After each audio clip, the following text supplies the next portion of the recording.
এবার বিশ্ব নবী, দুনিয়া আখিরাতের বাদশা জনাব মুহাম্মদ রাসূলুল্লাহ সাল্লাল্লাহু আলাইহি ওয়াসাল্লাম যখন মসজিদের নিজের ঘরের থেকে দরজা খুলে বেরিয়েছেন, দেখেন এক যুবক বসা, একটা আধাটা কম্বল পরা, হাঁটুর উপরে কোন রকম করে রানটা লজ্জাস্থানটা ঢাকার, গায়ে একটা ছেঁড়া কম্বল। তার এই অবস্থা দেখে হুজুর জিজ্ঞেস করেন, তুমি কে? যুবক বলছে, আমি আব্দুল উজ্জা। ইসলাম কবুল করার জন্য আমার সব ছিল, আমি কম ধনী ছিলাম না, আমার চাচা সব নিয়ে গেছে, সিনায় রেখেছে, আমার লুঙ্গিটাও দেয় নাই। ঘটনা সব তিনি খুলে খুলে বললেন। হুজুর বললেন, তোমার নাম আব্দুল উজ্জা নয়, তোমার নাম আব্দুল্লাহ। আব্দুল্লাহ জুলবাজাদাইন তার নাম। হযরত আব্দুল্লাহ জুলবাজাদাইন কি রাসূলুল্লাহ দিয়া দিলেন, আসহাবে সুফফাদের সাথে মিলাই দিলেন, এখানে থাকো, খাবার আসতে পরে খাবে। তাদের সব সময় খাবার থাকতো না। আসহাবে সুফফায় তারা থাকতেন যাদের ঘর নাই, বাড়ি নাই, থাকার জায়গা নাই। ক্ষুধার জ্বালায় যখন তারা অতিষ্ঠ হয়ে যেতেন, নবীজি ঘরের থেকে তাহাজ্জুদের জন্য যখন বেরোতেন, ক্ষুধার্ত সাহাবীরা রাসূলের চেহারা দেখার সঙ্গে সঙ্গে ক্ষুধা নিবৃত হয়ে যেত। হযরত রাসূল পাক সাল্লাল্লাহু আলাইহি ওয়াসাল্লাম আব্দুল্লাহকে ওনাদের মধ্যে ভিড়াই দিলেন। আব্দুল্লাহ এবার কোরআন শরীফ পড়ে। কোরআন শরীফ পড়তে গিয়া চিল্লায় চিল্লায় তিনি পড়েন, আস্তে আস্তে পড়েন না। সাহাবীরা বিরক্ত হয়ে রাসূলের কাছে নালিশ করলেন যে বড় চিল্লায় কোরআন পড়ে, আমাদের নামাজেও ডিস্টার্ব হয়। হুজুর বলেন, সাহাবীরা কেউ আব্দুল্লাহর ব্যাপারে কোনো কথা বলবে না, তারে চিল্লাইতে দাও, যেহেতু ঈমানের জন্য তারে বড় মূল্য দিতে হয়েছে। পরনের লুঙ্গিটা পর্যন্ত আনতে পারে নাই, যত খুশি চিৎকার করেছে আল্লাহর কালাম পড়ুক। তাবুকের যুদ্ধ, রাসূলুল্লাহ তাবুকের দিকে রওনা করেছেন, 30,000 সৈন্য নিয়ে রওনা করেছেন। ওই জিহাদে মানুষেরা প্রাণ ভরে রাসূলুল্লাহকে সাহায্য করেছেন। মেয়ে লোকেরা নাকের ফুল, কানের দুল, গলার হাল খুলে খুলে রাসূলের কদম মোবারকে দিয়ে দিয়েছে। ধনীরা টাকা পয়সা সব দিয়েছে। হযরত আবু বকর তো যা ছিল সব এনে দিয়েছে, কিছু ছিল না ঘরে। রাসূল রওনা করলেন। প্রতিমধ্যে হযরত আব্দুল্লাহ জুলবাজাদাইন আল্লাহ নবীর খেদমতে হাজির হয়ে বলেন, হুজুর সবাই তো সব দিল, আমার কিছুই নাই, কিছু দিতে পারলাম না। হুজুর আপনি আমার জন্য দোয়া করেন, আমি যেন এই তাবুকের ময়দানে কাফেরদের বিরুদ্ধে লড়াই করে যেন শহীদ হয়ে যেতে পারি। মাল দিতে পারি নাই, কিন্তু আল্লাহর জন্য যেন আমার জীবনটা দিয়ে দিতে পারি। ও চট্টগ্রামের যুবকেরা, তরুণেরা, তোমাদের মতো 20 বছরের তরুণ হযরত আব্দুল্লাহ জুলবাজাদাইন শাহাদাতের তামান্না করে রিসালাতে মাহবের কাছে দাঁড়িয়েছে। হুজুর বললেন, একটা গাছের বাকল নিয়ে আসো। একজন একটা বাকল নিয়ে এলো। রাসূলুল্লাহ এই বাকলটা আব্দুল্লাহ জুলবাজাদাইনের হাতে লাগাই দিলেন। রাসূলুল্লাহ বললেন, আয় আল্লাহ, আমি আব্দুল্লাহ রক্ত কাফেরদের জন্য হারাম করে দিলাম।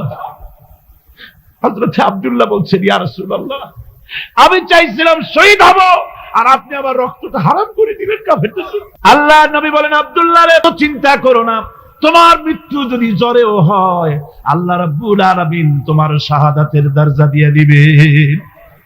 তাবুকের প্রান্তরে চলে গেলেন। কয়েকদিন ওই তাবুকের ময়দানে থাকায় রাসূলের কাছে খবর এলো, আব্দুল্লাহ মারাত্মক জ্বরে আক্রান্ত হয়ে ইন্তেকাল করেছেন। রাসূলুল্লাহ বললেন, আমি জানাজা পড়াবো। হযরতে আব্দুল্লাহর জানাজা হলো গভীর রাত। কবরের ভিতরে একজন দাঁড়ায়া লাশ ধরার জন্য একজন কবরের ভিতরে দাঁড়িয়েছে। 2 জন লোকে লাশ নিয়ে আসতেছে। হযরতে বেলাল আলো উঁচু করে দাঁড়ায় ধরে আছে। অন্ধকার রাত, কবরের ভিতরে একজন দাঁড়ানো, লাশ নিয়ে এসেছে 2 জনে। কবরের ভিতরে যিনি দাঁড়ানো, তিনি বলছেন, এই লাশকে তোমাদের ভাইকে আদবের সাথে কবরে রাখো। কবরের মধ্যে যিনি দাঁড়ানো তিনি আর কেউ নয়, বিশ্বনবী মুহাম্মদুর রাসূলুল্লাহ সাল্লাল্লাহু আলাইহি ওয়াসাল্লাম। হযরত রাসূলুল্লাহ বলতেছেন, আবু বকর, ওমর, তোমাদের ভাইকে আদবের সাথে কবরে রাখো, খবরদার বেয়াদবি করো না। কবরের মধ্যে আল্লাহ নবী আব্দুল্লাহ জুলবাজাদাইনকে নিজ হাতে শোয়ায় দিয়া কবরের উপরে পাথর বিছিয়ে দিয়ে নবীজি বললেন, রব্বুল আলামিন, আজকের এই সন্ধ্যা পর্যন্ত আমি আব্দুল্লাহর প্রতি রাজি ছিলাম, তুমিও আব্দুল্লাহর প্রতি সন্তুষ্ট হয়ে যাও। হযরত ইবনে মাসউদ রাদিয়াল্লাহু তাআলা আনহু বলেন, আমি চিৎকার মেরে কেঁদে কেঁদে বললাম, আল্লাহ, আজকে যদি এই কবরে আব্দুল্লাহ না হয়ে আমি হতাম, আমার কিসমতটা ভালো হয়ে যেত। যুবকেরা, ও তরুণ মুসলমানেরা, তোমরাই রক্ত দিয়ে ইসলাম কায়েম করেছো। কে কায়েম করেছে ইসলাম?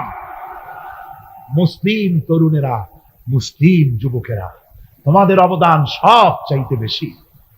আজ আজ মুসলমান যুবকদের চরিত্র নাই, মদ, জুয়া, জেনা, ব্যভিচার করে করে সর্বনাশ করে দেওয়া হলো। সরকারি ভাবে, বেসরকারি ভাবে, বিভিন্ন ভাবে যুবকদেরকে মিসগাইড করার জন্য মদ দেওয়া হয়, টাকা দেওয়া হয়, অস্ত্র দেওয়া হয়, সব দিয়ে যুবকদের চরিত্র নষ্ট করা হচ্ছে। অথচ যুবক হচ্ছে একটা জাতির মেরুদণ্ড। জাতির কি মেরুদণ্ড? এই মেরুদণ্ডকে ঘুণে ধরেছে, এই মেরুদণ্ড নষ্ট করার ব্যবস্থা করা হয়েছে। আমার মুসলমান ভাইয়েরা, হাদিস থেকে শোনো, বদরের প্রান্তরে যুদ্ধ হবে, রাসূলুল্লাহ সাহাবায়ে কিরামদেরকে রেডি করেছেন। কিন্তু এই যুদ্ধটা বড় মারাত্মক, এই জিহাদ বড় মারাত্মক। জিহাদ হবে, চাচার বিরুদ্ধে ভাতিজা জিহাদ করবে, বাপের বিরুদ্ধে সন্তান অস্ত্র ধারণ করবে, ভাইয়ের বিরুদ্ধে ভাই অস্ত্র ধারণ করবে। কোন জায়গা? বদর। কোন জায়গায়? বদর। মক্কা থেকে যারা আসতেছে, সব চাচা, ভাই, মামু, খালু, এরা আসতেছে। আপন আপন লোকের আপন লোকের বিরুদ্ধে অস্ত্র ধারণ করবে। এটা কি সহজ? কোন এটা কি সহজ? রাসূলুল্লাহ যুদ্ধের কথা মানুষকে বুঝাচ্ছেন, একটু ইতস্তত করছেন। হযরত রাসূল পাক সাল্লাল্লাহু আলাইহি ওয়াসাল্লাম যুদ্ধের কথা সাহাবায়ে কিরামদের সামনে পেশ করতেছেন, আর একটু ইতস্তত করতেছেন এই কঠিন যুদ্ধে সাহাবীরা কিভাবে মেনে নেবে। রাসূলের মনের অবস্থা বুঝতে পেরে হযরত মিকদাদ রাদিয়াল্লাহু তাআলা আনহু, বর্ষিয়ান সাহাবী, তিনি দাঁড়ায় গেলেন। তিনি দাঁড়ায় বলছেন, ইমদি বিনা ইয়া রাসূলুল্লাহ হাইসু মা তাশা। হে রাসূল, আপনি আমাদেরকে নিয়ে চলুন, আল্লাহ যেদিকে আপনাকে যেতে বলে।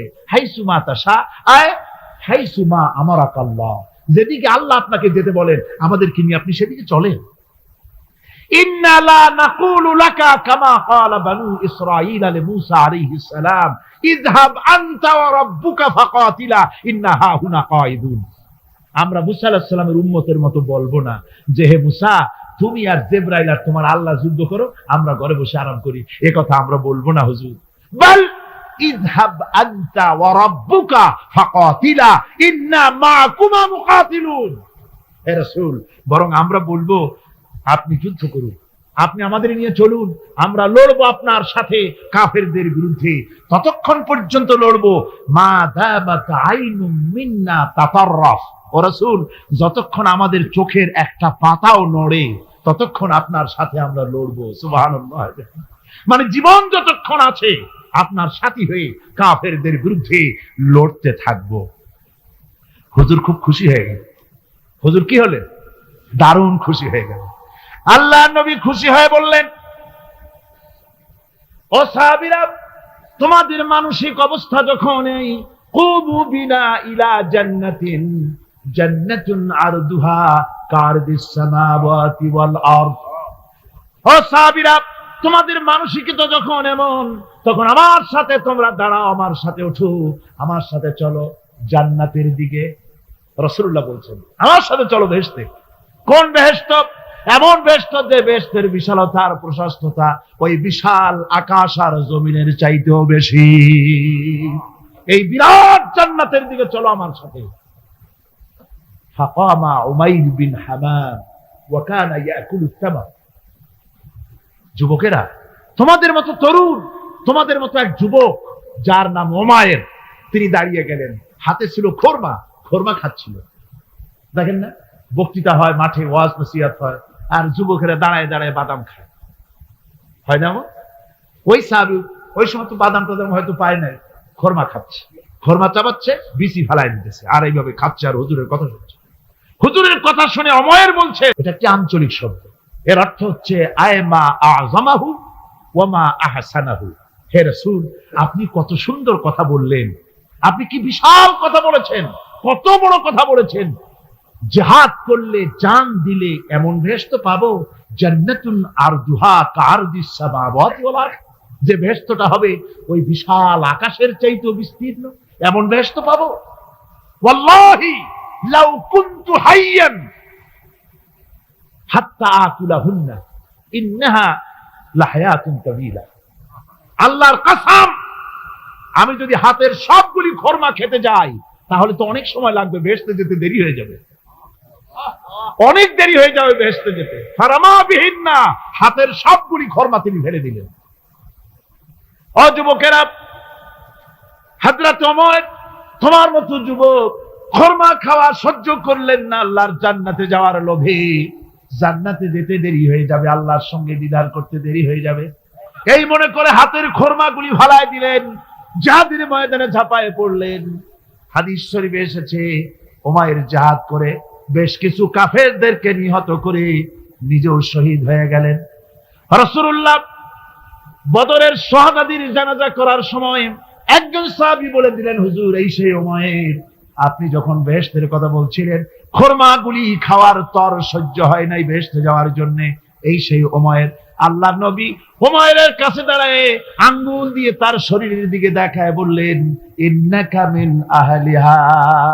ও যুবক, যেই বেহেশতের জন্য খরমা খাওয়ার সময় তুমি পাও নাই, আমি নবী সাক্ষী দিচ্ছি তুমি অবশ্যই সেই বেহেশতের অধিবাসী, ওই বেহেশত তোমার জন্য। সুবহানাল্লাহ। আমার ভাইরা, কিয়ামতের দিন এই জান্নাত আল্লাহ রাব্বুল আলামিন দান করবেন ওই সব লোকদের জন্য যারা জান দিবে, মাল দিবে, রক্ত দিবে আল্লাহর দ্বীনের জন্য। কিসের জন্য? আল্লাহর দ্বীন কায়েমের জন্য। যারা জান মাল লক্ষ্য করে দেবে, জীবনকে উৎসর্গ করে দেবে, তাদের জন্য আল্লাহ পাক এই বিরাট নিয়ামত রেখেছেন। তরুণদের বলতে চাই, যুবকদের বলতে চাই, আর বাতিলের পেছনে ঘুরো না, আর তোমার ওই সব নেতাদের পেছনে ঘুরো না যারা নিজেরাও নামাজ পড়ে না, তোমাকেও নামাজের কথা বলে না। ওরা নিজেরা মিথ্যা কথা কয়, তোমরা টের পাও না? কি বলেন, টের পাওয়া যায় না? মারামারি করে নিজেরা আর বদনাম দেয় অপরের উপরে। চোখের সামনে যারা এরকম পারে, চোখের সামনে যারা এরকম পারে, তাহলে রাত দিন 24 ঘন্টা তাদের আমলটা কেমন? এদের পেছনে ঘুরে কোনো লাভ নাই। কোনো লাভ আছে? হ্যাঁ, একটা লাভ আছে। সেই লাভটা হচ্ছে টাটকা কিছু সুখ পেতে পারো, কিছু মদের টাকা, কিছু হোটেলের টাকা, কিছু পরের মেয়ে নিয়ে ঘোরার টাকা, কিছু ভ্রমণের টাকা, কিছু অস্ত্রপাতি, কিছু ত্রাস সৃষ্টি করা। আর ত্রাস সৃষ্টি করবা, কয়টা অস্ত্রের মালিক হইছো? যুবক, তরুণ, বিপদগামী তরুণদের বলবো, সরকার অননুমোদিত অস্ত্র যাদের কাছে আছে, শুনে রাখো, এই অস্ত্র কাউকে ক্ষমা করে না, এই অস্ত্র কাউকে ক্ষমা করে না। সাপ পোষার মতো, যে সাপ তুমি দুধ কলা দিয়ে পোষো, ওই সাপ তোমাকে আবার দংশন করবে। ওজা মরে না মরে না? সাপ খেলা যারা দেখায় তারা মরে কিনা? ওই সাপেই তাকে কাটে। সুতরাং গভর্নমেন্ট অনুমোদিত অস্ত্র তোমার কাছে, পাইপ গান, রিভলভার, স্টেন গান, এলএমজি, আদমজি, কত রকমের অস্ত্রপাতি যুবকদের কাছে। ঘুম নাই, সারা রাত অস্ত্র থাকে কাছে, আর কি কি লাল পানি খাইয়া চোখ দুইটা থাকে এত বড় বড়, দেখলেও ভয় করে, মাথায় ভাল্লুকের মতো চুল। মানুষ মারো তোমরা, মানুষ মারো। আহা, যারে মারলা একটুখানি হিউম্যানিটি, বিবেক দিয়ে চিন্তা করো। যাকে মেরেছ ওই রাত্রে তার বাড়ির কাছে যাও, ওই রাত্রে গোপনে তার বাড়ির কাছে গিয়ে দেখো তার মা কিভাবে তার সন্তানের জন্য কাঁদতেছে, মায়ের কোলটা খালি হয়েছে বলে কিভাবে কাঁদতেছে, তার বাবা কিভাবে কাঁদতেছে, তার বউ থাকলে কিভাবে ছটফট করতেছে, তার কলিজার টুকরা সন্তান থাকলে কিভাবে আব্বা আব্বা বলে কাঁদতেছে। যারে গুলি করে মেরেছো, একবার বাড়ির কাছে গিয়ে কান পাচা শোনো।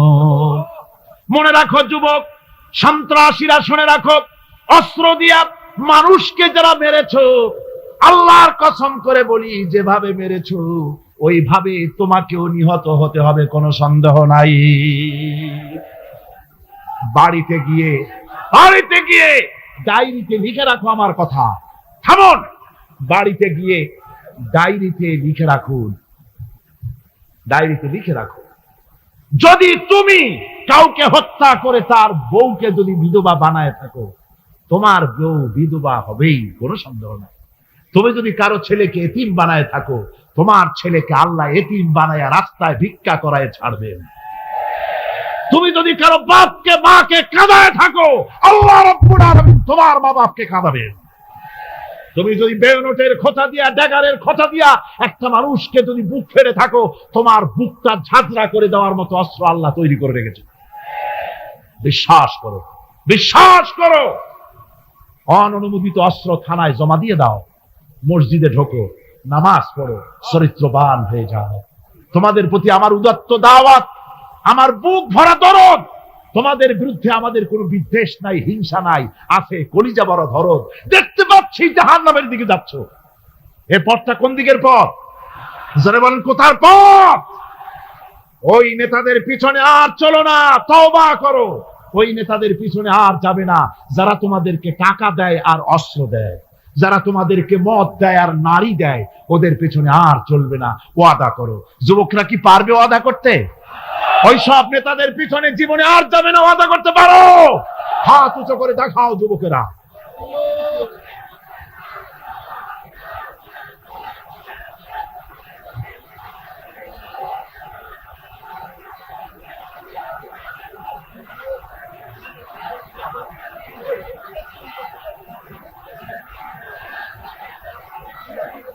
আমার মুসলমান ভাইরা, আমি তো দাঁড়াতে বলি নাই। জি জি জি জি জি জি বসেন বসেন। জি, বুঝতে পেরেছি। কালকের টেকনিক অবলম্বন করেছেন আপনারা আর কি। এই সুযোগে একটু কোমরটা সোজা করে নিলেন। বুঝতে পেরেছি, আমরা কিছু মাইন্ড করিনি। এখন বসেন, বসেন, তাড়াতাড়ি বসে যান। কথা আমার অনেক, সময় কম, না তাড়াতাড়ি শেষ করব। বসেন। আপনারা না বসতে তো কথা বলতে পারবো না। বসতে হবে। অত্যন্ত জরুরি জরুরি কথা আছে, সেই কথাগুলি আমাদের শুনতে হবে। যেহেতু এই মাহফিলের পর আবার আপনাদের সামনে কথা বলতে পারবো, এর কোনো গ্যারান্টি নাই। আছে নাকি কোনো গ্যারান্টি? নাই। সুতরাং বসতে হবে, কেউ দাঁড়াবে না।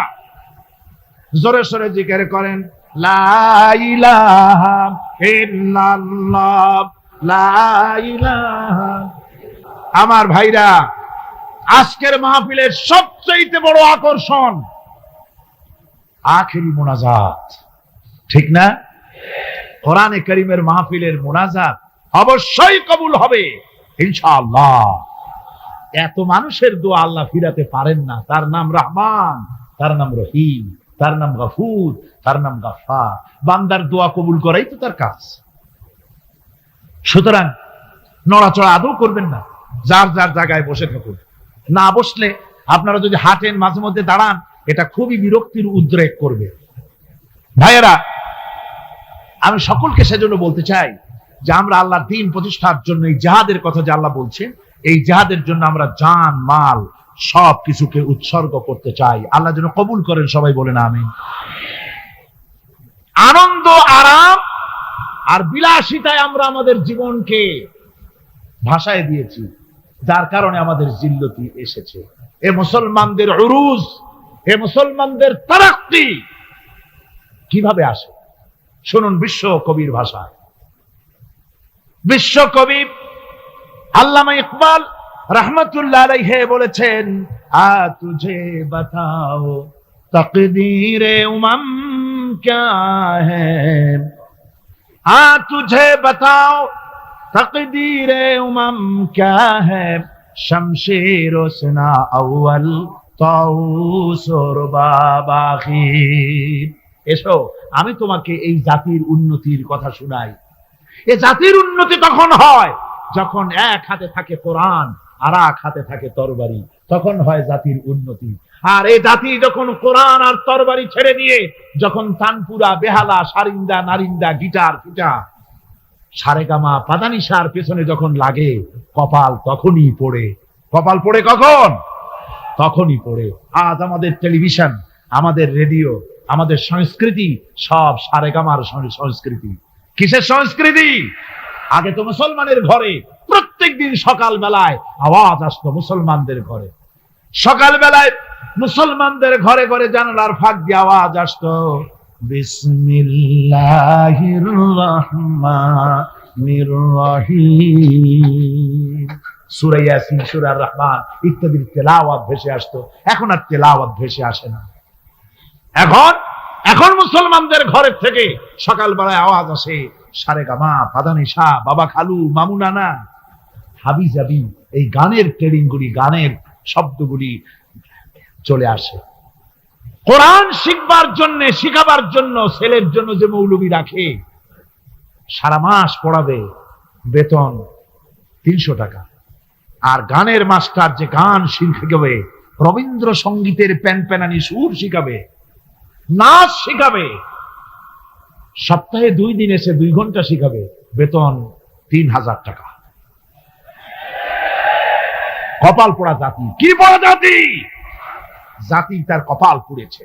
কোরআনের সাথে তার সম্পর্ক কম, জিহাদের সাথে সম্পর্ক কম, সম্পর্ক হয়েছে গানের সাথে, সম্পর্ক নাটকের সাথে। তাই আজ আল্লাহর দ্বীন কায়েমের জন্য লড়াইয়ের ময়দানে আসতে হবে। বাংলাদেশে কিন্তু জিহাদের ডাক এসে গেছে। কিসের ডাক এসেছে? জিহাদের ডাক এসেছে। এই জিহাদে সাড়া দিতে হবে। আমি আগেই বলেছি, ওই জিহাদ ওই রকম না যে লাঠি ঠ্যাঙ্গা নিয়ে ঝাঁপায় পড়বে। জিহাদ হচ্ছে বাতিলের বিরুদ্ধে। টেলিভিশনের ভিতরে নাটকের মাধ্যমে ইসলামকে অসম্মান করা হচ্ছে, মুসলমানদের দাড়িকে অসম্মানিত করা হচ্ছে, টুপিকে অসম্মানিত করা হচ্ছে।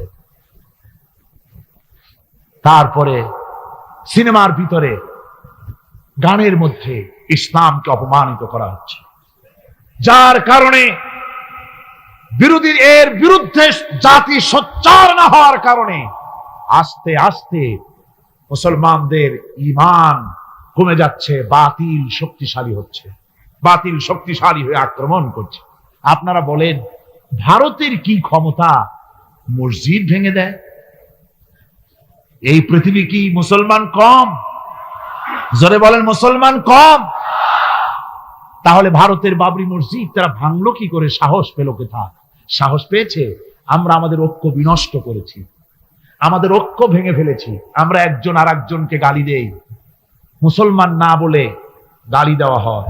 পরস্পরের মহব্বত নাই, স্বীকৃতি নাই, শ্রদ্ধা নাই, ঐক্যবদ্ধভাবে আমরা নাই। আমরা আমাদের চরিত্র নাই, চরিত্র নষ্ট করেছি। ফলে তারা বুঝতে পেরেছে এই মুসলমান সেই মুসলমান নয় যারা জীবনের চাইতে মৃত্যুকে বেশি ভালোবাসতো, যাদের চরিত্র ছিল উন্নত।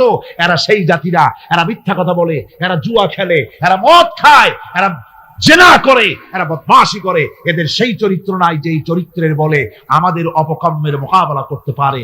এই বিশ্বাস নিয়ে তারা তা বাবরি মসজিদের উপরে হামলা করেছে। বাবরি মসজিদ ভাঙলো। মসজিদের উপরে যখন শাবল মারা হচ্ছিল, কেবল নিউজ নেটওয়ার্কের মাধ্যমে আমরা এই দৃশ্য দেখেছি, টেলিভিশনের পর্দায় দেখেছি শাবল মারা হচ্ছে। তখন মনে হচ্ছিল শাবল তো মসজিদের উপরে পড়ছে না, শাবল যেন পড়ছে পৃথিবীর 125 কোটি মুসলমানের কলিজার উপরে।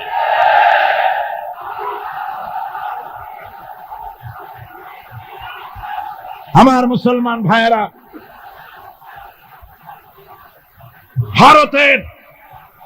ভারতের জনগণের সাথে আমাদের কোনো বিদ্বেষ নাই, ভারতের জনগণের সাথে আমাদের কোনো শত্রুতা নাই, ঠিক কিনা? আমাদের দুশ্মনী নরপশুর সাথে। তুমি একটা সরকার, তোমার হাতে রয়েছে সেনাবাহিনী, তোমার সাথে বিএসএফ, তোমার হাতে ল্যান্ড ফোর্স, এয়ার ফোর্স, সব বাহিনী তোমার হাতে। মসজিদ ভাঙে চোখের সামনে, তোমার বাহিনীর লোকেরা অস্ত্র নিয়ে দাঁড়িয়ে থাকে, একটা ফাঁকা গুলিও করলো না। করছে একটা ফাঁকা গুলি? মুসলমানেরা প্রতিবাদ করলো, সেই প্রতিবাদের মুখে মুসলমানদেরকে গুলি করে করে মারা হলো।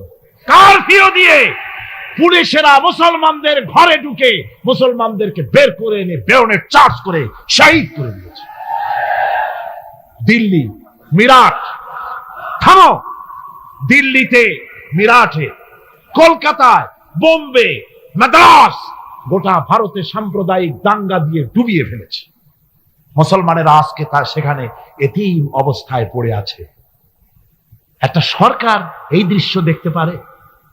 মানুষের কোনো মর্যাদা তোমার কাছে নাই। আরো বাংলাদেশের উপরে কড়া নজর রাখবা। 1971-এর বাংলাদেশ এখন না, 93 বাংলাদেশ। তোমার গোলামেরা দেশ শাসন করে না। এদেশে 11.5 কোটি মুসলমান বাস করে। আমরা ভারতকে দেখিয়ে দেব ইনশাআল্লাহ, জিহাদের প্রেরণা নিয়ে যদি প্রয়োজন হয় বাংলাদেশের যুদ্ধ যদি করা লাগে ভারতের সাথে, আর যুদ্ধ করা লাগবে, রাসূলুল্লাহর ওয়াদা আছে। কার ওয়াদা? নাসাই শরীফ, ইবনে মাজাহ, এই তার দুটি হাদিসের মধ্যে হযরত আবী হুরায়রা রাদিয়াল্লাহু তাআলা আনহু বর্ণিত হাদিস রয়েছে। বলেছেন, দুই শ্রেণীর লোক কিয়ামতের দিন জাহান্নাম থেকে মুক্ত হয়ে যাবে। এক শ্রেণী হচ্ছে যারা ঈসা আলাইহিস সালামের সাথে সাথী হয়ে যারা লড়বে আর শহীদ হবে, কিয়ামতে তারা জান্নাতে যাবে, জাহান্নাম থেকে মুক্ত। আর দ্বিতীয় শ্রেণী, ভারতের সঙ্গে একটা যুদ্ধ হবে, রাসূল বলেছেন হিন্দুস্তানের সঙ্গে একটা লড়াই হবে। ওই লড়াইয়ে যারা শহীদ হবে, রাসূলুল্লাহ বলেছেন কিয়ামতের দিন জাহান্নাম থেকে আল্লাহ মুক্ত করে দিবে। সেই লড়াই ভারতের সাথে আমাদের হবে।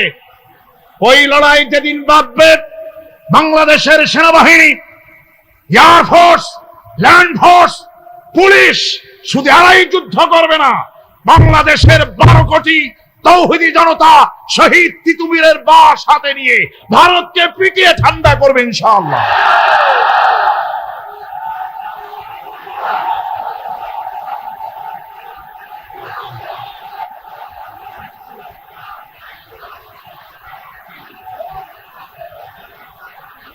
আমার দেশে ভারতের মসজিদ ভাঙার প্রতিবাদে আমাদের দেশে একটা হিন্দুও মরে নাই, কথা ঠিক কিনা কর?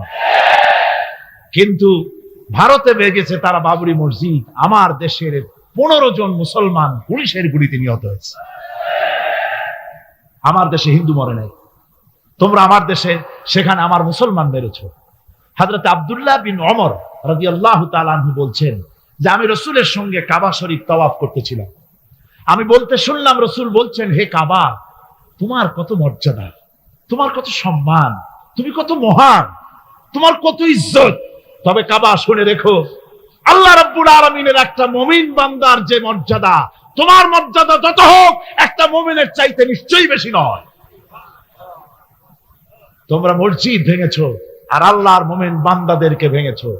ভারত সরকার শুনে রাখো, মসজিদ ভাঙো নাই, তকদির ভেঙেছো। মসজিদ যেভাবে মসজিদের ইটগুলি টুকরা টুকরা হয়েছে, গোটা ভারত আজ হোক কাল হোক মসজিদের ইটের মতোই টুকরা টুকরা হয়ে যাবেই যাবে ইনশাআল্লাহ।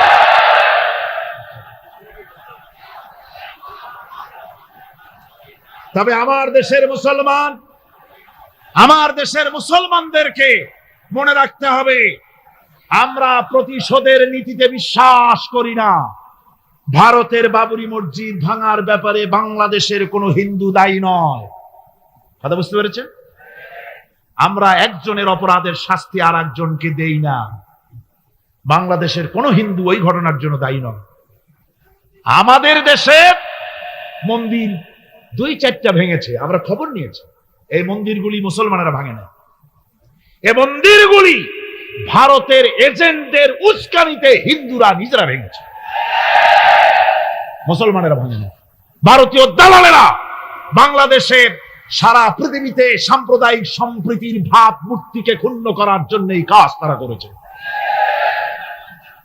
নরসিংদীতে, আরে মিয়া থামো না, নরসিংদীতে সেখানে দেখা গেছে গভীর রাত্রে কাপড়ের দোকানদার হিন্দু ঘরের সমস্ত কাপড় চোপড় সরাইয়া নিজের দোকানে আগুন দিতে গিয়েছে, পুলিশ তখন তারা ধরেছে।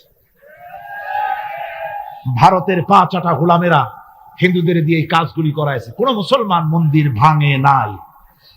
বাংলাদেশ গোটা বিশ্বের বুকে সাম্প্রদায়িক সম্প্রীতির সহস্র বছরের উজ্জ্বল দৃষ্টান্ত, আলহামদুলিল্লাহ পড়ে।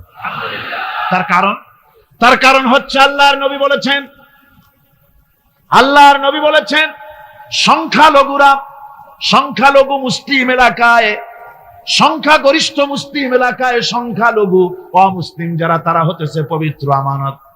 ওই আমানতের কেউ যদি খেয়ানত করে, অর্থাৎ অমুসলিমদের উপরে যদি কেউ অত্যাচার করে, তাহলে আমি নবী মুহাম্মদুর রাসূলুল্লাহ সাল্লাল্লাহু আলাইহি ওয়াসাল্লাম কিয়ামতের দিন আল্লাহর দরবারে মুসলমানদের বিরুদ্ধে মামলা দায়ের করব। এই জন্য আমরা সবচাইতে পরধর্ম সহিষ্ণু জাত। আমার ভাইয়েরা ভালো করে মনে রাখুন, ভারতের বাবরি মসজিদ সহ এখন তারা আরো অন্যান্য মসজিদও ভাঙ্গা শুরু করবে, প্ল্যান নিয়েছে, ভাঙতেছে। তাজমহলকেও তারা ভাঙবে, অন্যান্য মসজিদও ভাঙবার পরিকল্পনা নিয়েছে। ওরা যদি মসজিদ একটা একটা ভাঙতে ভাঙতে, আল্লাহ না করুন, সবগুলিও যদি ভাঙে, বাংলাদেশের একটা মন্দিরকে আমরা ভাঙতে দেব না। এর নাম ইসলাম। এর নাম কি? ভারতের সাম্প্রদায়িক দাঙ্গা বাঁধিয়ে মুসলমান একটা একটা করে করে সব মুসলমানও যদি তারা মেরে ফেলে দেয়, আল্লাহর কসম বাংলাদেশের একটা অমুসলিমের গায়ে আমরা হাত দিতে দেব না। এর নাম ইসলাম। এর নাম কি? আপনারা যদি কখনো শোনেন যে কোন এলাকার কোন লোক মন্দির ভাঙতে যাচ্ছে অথবা হিন্দুর বাড়ি আক্রমণ করতে যাচ্ছে, সাথে সাথে তাকে ধরে থানায় সোপর্দ করবেন। রাজি আছেন? কারা রাজি? হাত উঁচু করে দেখা। আলহামদুলিল্লাহ, হাত নামা। এই সাম্প্রদায়িক সম্প্রীতি বাংলাদেশে অতীতে ছিল, এখনো থাকবে ইনশাআল্লাহ, ভবিষ্যতেও থাকবে ইনশাআল্লাহ। বলেন ইনশাআল্লাহ। আমাদের শত্রু, আমি বারবার বলছি, হিন্দুরা শত্রু নয়, শত্রু হচ্ছে ভারতীয় এজেন্ট যারা, ভারতের দালাল যারা, ওরা আমাদের দুশমন। ঠিক কিনা? তারা বাংলাদেশের স্বপ্ন এখানে বসে দেখে, পত্র পত্রিকার মাধ্যমে, টিভির মাধ্যমে হাজারো প্রচেষ্টা তারা চালিয়ে যাচ্ছে ইসলামের বিরুদ্ধে। সুতরাং ইসলামকে জমিনে টিকিয়ে রাখার জন্য চাই সংগ্রাম। তাই আল্লাহ রাব্বুল আলামিন বলেছেন, وَتُجَاهِدُونَ فِي سَبِيلِ اللَّهِ بِأَمْوَالِكُمْ وَأَنفُسِكُمْ ذَلِكُمْ خَيْرٌ لَكُمْ إِن كُنتُمْ تَعْلَمُونَ। আল্লাহ পাক বলেন, আমার রাস্তায় জিহাদ করো, জান দাও, মাল দাও, জান দাও, জিহাদ করো, এটাই হলো উত্তম কাজ। যদি তোমরা ইসলাম বুঝে থাকো, এটাই তোমাদের জন্য কল্যাণকর। আগে বলেছেন মালের কথা, পরে জানের কথা। আগে কোনটা? মাল, পরে জান। যেহেতু আমরা জানের চাইতে মালের মহব্বত করি বসি, ঠিক কিনা? তো মালের মহব্বত করি বেশি, আমরা কথায় কথায় বলি, আরে ভাই দরকার যদি হয় জানটা দিয়ে দিব, আর জান যদি দিয়েই দেন তো মালটা তো থেকেই গেল। এই জন্য আল্লাহ বলেছেন মাল আগে দাও, তারপরে জান দাও। আমরা খুব চালাক, আমরা জান দিতে প্রস্তুত, মাল দিতে প্রস্তুত নই। একবার একটা লোক যাচ্ছে রাস্তা দিয়ে, সাথে তার প্রিয় কুকুর। কুকুরটা জিহ্বা বেরিয়ে গেছে, মরে যাচ্ছে। কুত্তার মালিক কাঁদতেছে। একজন লোক এসে বলে, ভাই তুমি কাঁদো কেন? কয় যে আমার এই কুত্তাটা খুব প্রিয় কুকুর, কুকুরটা মরে যাচ্ছে তাই কাঁদছে। কুকুর মরে কেন? কয় কুকুরটা মরতেছে 3 দিন ধরে আমি কোনো খাবার তাকে দিতে পারিনি, সেই জন্য কুকুরটা মরছে। আচ্ছা হোক কুকুর, তবু তো আল্লাহর সৃষ্ট এক প্রাণী, কি খেতে দেওয়া যায়? এদিক ওদিক তাকায় দেখে কুকুরের মালিকের কাছেই রয়েছে একটা পোটলা। কয় মিয়া তোমার এই পোটলার মধ্যে কি? কয় পোটলার মধ্যে হালুয়া আর রুটি। তোমার পোটলার মধ্যে হালুয়া আছে, রুটি আছে, কুত্তা মরে ক্ষুধার জ্বালায়, তুমি সেখানে কান্দো, ওর থেকে এক টুকরো রুটি দিলেই তো কুত্তা বাঁচে। কুত্তার মালিক বলছে, মিয়া সাহেব ওই সব ফতোয়া আমারে শুনেন না, এগুলো আমি খুব জানি। রুটি আর হালুয়া দিলেই তো আমার পয়সা খরচ হবে, ওর দরদে যে কাঁদতেছি এর জন্য তার পয়সা খরচ হচ্ছে না। আমাদের অবস্থা কিন্তু তাই হয়েছে। ইসলাম বিদায় হয়ে যায়, যাক না, কিন্তু আমি কাঁদবো, পয়সা দিব না। রাসূলের করুণ ঘটনাগুলি শুনে চোখের পানি ফেলবো, কিন্তু এই করুণ ঘটনা কেন ঘটলো সেই ময়দানে আমরা পা ফেলবো না। এরকম একটা অ্যাটিটিউড, এ ধরনের একটা মেন্টালিটি আমাদের মধ্যে গ্রো করেছে। ঠিক কিনা কর?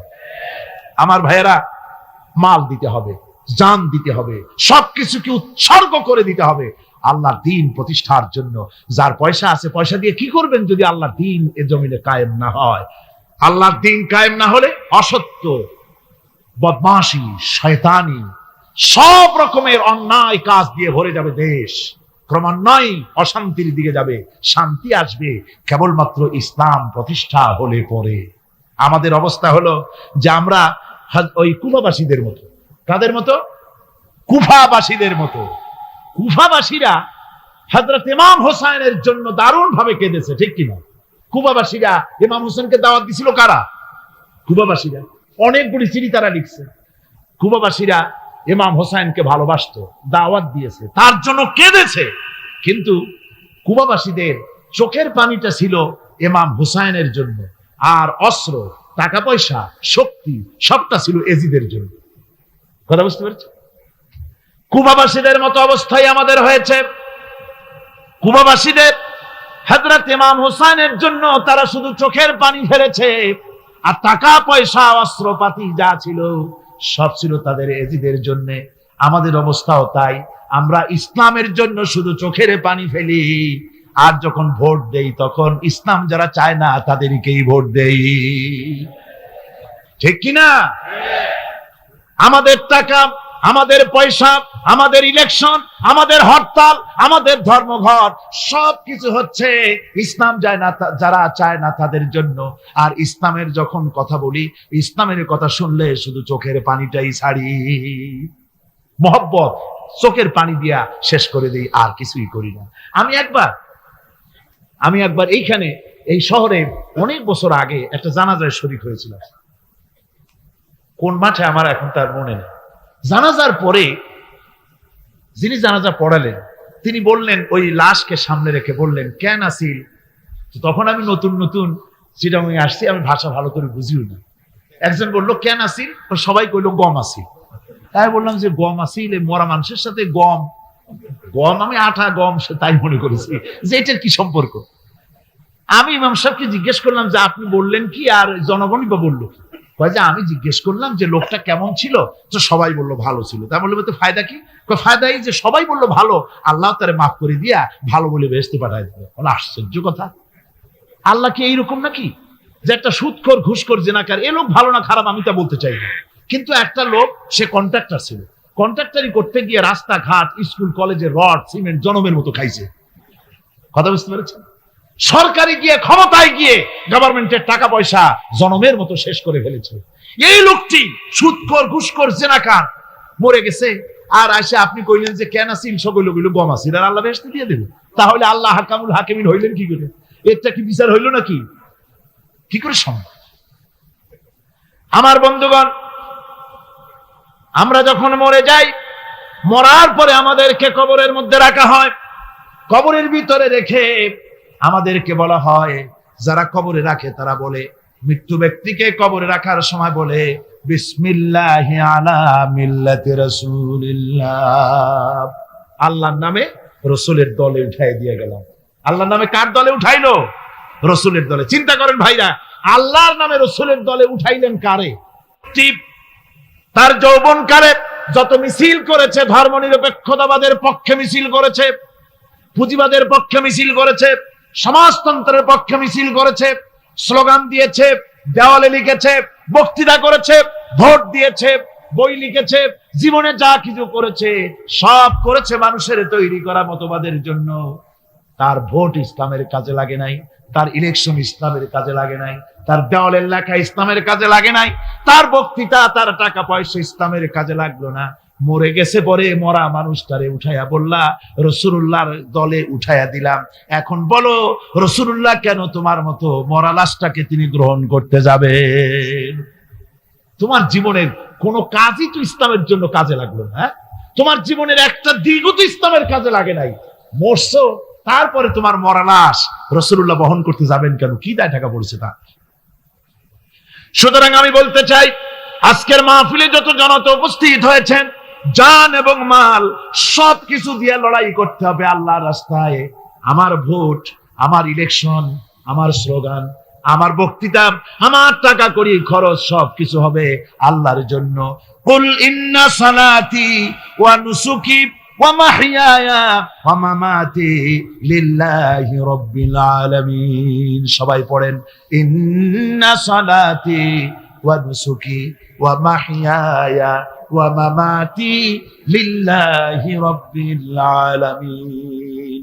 আল্লাহ পাক বলেছেন, বলো আমার নামাজ, আমার হায়াত, আমার কুরবানি, আমার মওত সব আল্লাহর জন্য। কার জন্য? আল্লাহর জন্য। সুতরাং জিহাদ হলো আমাদের জন্য অপরিহার্য। সেই কথাটি এতক্ষণ ধরে বুঝালাম। বিশ্ব মানবতার মুক্তি, নারীর মুক্তি, শ্রমিকদের মুক্তি, মানুষের মুক্তি, গরিবের মুক্তি, শ্রমিকের মুক্তি, বিশ্ব মানবতা, নির্যাতিত মানবতার মুক্তি আসতে পারে কেবলমাত্র জিহাদের মাধ্যমে। আল্লাহ দ্বীন প্রতিষ্ঠা করে মানুষের মুখে হাসি ফুটানো যেতে পারে। আর কোন পথ আছে? আর কোন পথ আছে? আর কোন পথ নাই। আল্লাহ যেন এই রাস্তায়, এই জিহাদের রাস্তায়, দ্বীন প্রতিষ্ঠার রাস্তায় আমাদেরকে সক্রিয়ভাবে অংশগ্রহণের তৌফিক দেন। সবাই বলুন আমিন। সবাই বলুন আমিন। এবার আমি বলবো মা বোনদের ব্যাপারে। মা বোনেরা বিগত 4 দিন এ মাহফিলে এসেছেন। তারা হচ্ছেন আমাদের অর্ধেক। তারা আমাদের কি? এই পৃথিবীর অর্ধেক জনশক্তি নারী। এই নারীর অধিকার ইসলাম কি দিয়েছে তা নারীরা অনেকেই জানেন না। না জানার কারণে নারী পক্ষ, নারী সমাজ, নারী স্বাধীনতা বিপ্লব পরিষদ নানান রকমের কমিটি গঠন করে তারা মডার্ন হতে চান, নানান রকমের অধিকার আদায়ের চেষ্টা করেন। কিন্তু আমি বিশ্বাস করি আমার মা বোনেরা যদি জানতেন ইসলাম তাদেরকে কি অধিকার দিয়েছে, তাহলে রীতিমতো ইসলামকে পাওয়ার জন্য, ইসলাম যে অধিকার দিয়েছে সেই অধিকার লাভ করার জন্য তারা রীতিমতো বিপ্লব করতেন। কি করতেন? বিপ্লব করতেন। আল্লাহ রাব্বুল আলামিনের কাছে নারী আর পুরুষ বলে আলাদা কিছু নাই। মানুষ হিসাবে আল্লাহর কাছে নারী আর পুরুষ সমান। আল্লাহর কাছে কোন লোক যদি তাহাজ্জুদের নামাজ পড়ে কোন পুরুষ, সে যা সওয়াব পাবে নারী তাহাজ্জুদ পড়লে সেই সওয়াব পাবে না, এমনটি নয়। পুরুষ হজ করে যে সওয়াব পাবে, নামাজ পড়ে যে সওয়াব পাবে, নারীও তা পাবে। জোরে বলেন সুবহানাল্লাহ। আল্লাহর কাছে নারী এবং পুরুষ কি? মানুষ হিসেবে তারা উভয় সমান। কিন্তু এই নারীদের জীবনের 3টি স্তর। কটি স্তর? 3টি স্তর। একটা হচ্ছে কন্যা, বধূ, মাতা। নারীর জীবনের এই 3টি স্তর। ভালো করে শুনুন। কন্যা, বধূ, মাতা। এখন কন্যা হিসেবে নারীর মর্যাদা, বধূ হিসেবে নারীর মর্যাদা, মা হিসেবে নারীর মর্যাদা, নারীকে ইসলাম কি দিল সেটা শুনুন। আল্লাহর নবী বলেছেন কোন ব্যক্তির যদি 3টা কন্যা সন্তান হয় আর ওই 3টা কন্যা সন্তানকে যদি সে আদব শিক্ষা দিতে পারে, ইসলামী তরবিয়াত দিতে পারে, আর যদি স্নেহ দিয়ে লালন পালন করতে পারে, তাহলে ওই কন্যার পিতা আর আমি মুহাম্মদ সাল্লাল্লাহু আলাইহি ওয়াসাল্লাম বেহেশতের ভিতরে পাশাপাশি অবস্থান করব। সুবহানাল্লাহ পড়ে। এই কথা কিন্তু রাসূলুল্লাহ কোথাও বলেন নাই যে কারো যদি 3টা ছেলে হয় তো আমার সাথে আর সে বেহেশতে একসাথে থাকবে, না, তা বলা হয় নাই। বলা হয়েছে কন্যার ব্যাপারে। কার ব্যাপারে বলা হলো? ভালো করে শুনুন। রাসূলুল্লাহ বলছেন কোন ঘরে যখন একটি সন্তান, একটি কন্যা সন্তান জন্মগ্রহণ করে, তখন একজন ফেরেশতা সেই ঘরে ঢোকে। একজন রহমতের ফেরেশতা আসে। ওই রহমতের ফেরেশতা ঘরের মধ্যে ঢুকে বলে, আসসালামু আলাইকুম ইয়া আহলাল বাইত। হে ঘরের মালিকের আল্লাহর রহমত তোমাদের উপরে বর্ষিত হোক। এই কথা বলে ওই ফেরেশতা ঘরের মধ্যে গিয়ে কন্যার মাথার উপরে হাত বুলায় আর বলতে থাকে, এই কন্যা সন্তানটি একটা দুর্বল শরীর থেকে বেরিয়ে এসেছে, এও একটা দুর্বল দেহ, একে যে লালন পালন করবে, দয়া দিবে, স্নেহ দিবে, আল্লাহ রাব্বুল আলামিনের সাহায্য কিয়ামত পর্যন্ত তার সাথে থাকবে। অথচ আমাদের দেশে দেখা যায় মেয়ে হলে অনেকের মুখ কালো হয়ে যায়। বন্ধুরা জিজ্ঞেস করে, মিয়া শুনছিলাম তোমার বোন নাকি বাচ্চা হবে, তা অনেক মাস হয়ে গেল, কোনো খবর টবর তো পাইলাম না। কয় যে ভাই আশা করছিলাম যা তা হয় নাই, সেই জন্য টেলিফোনও করি নাই। কি হয়েছে? বলে একটা মেয়ে হয়েছে। হাসান এরকম কপাল পোড়া আছে কিনা? কন বারবার মেয়ে হয় বলে স্ত্রীকে তালাক দিয়েছে, এমন ঘটনাও বাংলাদেশে ঘটেছে। বোর যদি বারবার মেয়ে হয় তাহলে সেজন্য কি স্ত্রী দায়ী? যদি মানুষের জন্য দায়ী হয় মেয়ে বারবার হওয়ার জন্য, তাহলে তুমি স্বামী, তুমি তুলসী দুধের দোয়া তুলসী পাতা হলে কি করে? তুমিও তো দায়ী তার জন্য। আসলে স্বামী স্ত্রী মেয়ে হওয়ার জন্য, ছেলে হওয়ার জন্য কেউ দায়ী না। এ কোরআনে কারিমে রব্বুল আলামিন বলেছেন, আমি যাকে খুশি শুধু ছেলে দেই, যাকে খুশি শুধু মেয়ে দেই, যাকে খুশি তাকে ছেলেও দেই, মেয়েও দেই, আবার যাকে খুশি আমি কিছুই দেই না। এটা আমার কুদরত। সুতরাং এতে মন কালা করার কিছু নেই। নবীজি বলেছেন কন্যার পিতাদেরকে গালি দিও না। অনেকে টিটকারি করে, বারবার মেয়ে হয় ছেলে একটাও হয় না, সেই জন্য টিটকারি বুটকারি করে। আল্লাহ নবী বলেছেন মেয়ের পিতাকে গালি দিও না, ঠাট্টা করো না, যেহেতু আমি মুহাম্মদ রাসূলুল্লাহ সাল্লাল্লাহু আলাইহি ওয়াসাল্লাম, আমি মেয়েদের পিতা, আমি নিজে মেয়েদের পিতা, খবরদার মেয়েদের পিতাকে গালি দিও না। রাসূলুল্লাহ বলেছেন আকাশের নিচে জমিনের উপরে খাদিজার মতো মহিলা আর নাই। সেই হযরতে খাদিজা রাসূলের 4টি মেয়ে পেটে ধারণ করেছিলেন। সুবহানাল্লাহ। মেয়ের প্রতি রাসূলুল্লাহ যথেষ্ট মহব্বত করতেন, মেয়েকে খুব ভালোবাসতেন হুজুর সাল্লাল্লাহু আলাইহি ওয়াসাল্লাম। হুজুরের কলিজার টুকরা ছিলেন মা ফাতিমা রাদিয়াল্লাহু তাআলা আনহা।